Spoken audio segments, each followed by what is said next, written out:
মেঘনা নদীর বুকে পাশে বাঁশের খুঁটি গেড়ে চলছে প্রভাবশালীদের মৎস্য আহরণ। জেলেদের অভিযোগ, স্থানীয় মৎস্য কর্মকর্তাদের ম্যানেজ করে মেঘনার বুকে প্রভাবশালীরা গড়ে তুলেছে মাছের ঘের। এতে ঘেরের পাশে জাল ফেলা তো দূরের কথা, আশপাশে ভিড়তেও পারে না জেলেরা। তবে জড়িত ঘের মালিকদের বিরুদ্ধে ব্যবস্থা নেওয়ার আশ্বাস দিয়েছেন সংশ্লিষ্টরা। অরেঞ্জ সহ বিভিন্ন ফ্লেভারে প্রাণ ললিপপ, জুসি জুসি ওয়ার্ল্ড। রাগ নেই, তেজ নেই, দাপটহীন অসহায় এক নদী। দখলদারদের দৌরাত্মে এভাবেই জৌলুস হারাতে বসেছে এক সময়কার উত্তাল মেঘনা।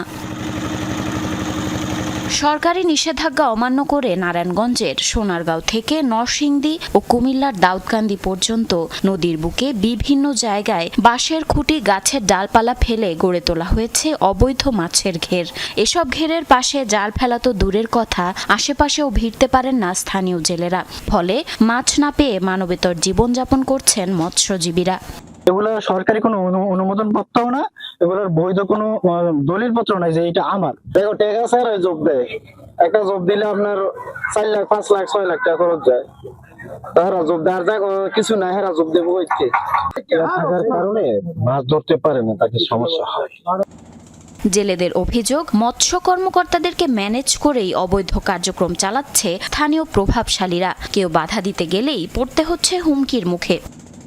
20-25 জনের গ্রামের মধ্যে আছে, থাকার কারণে সাধারণ লোকে মাছ ধরতে পারে না, খের আশেপাশে যাইতে পারে না। আবার দিয়ে আটকে মাছ মনকে বন্দি করে সাধারণ জেলেরা না এমন তো মাছ পায় না।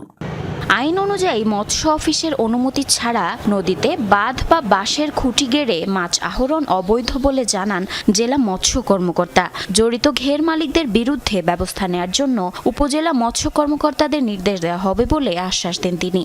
এটার সত্যতা বা যাচাই করার জন্য আমার সংশ্লিষ্ট যে উপজেলা অফিসার আছে, আমি তাকে অনুরোধ করব এবং তাকে আমি নির্দেশনাও দিব যে এই বিষয়টা যেন ভালোভাবে মানে তদারকি করে দেখে যে, এবং তারপরে দেখার পরে যদি হয় সেইভাবে প্রয়োজন মোতাবেক আমরা ব্যবস্থা নেওয়ার চেষ্টা করব।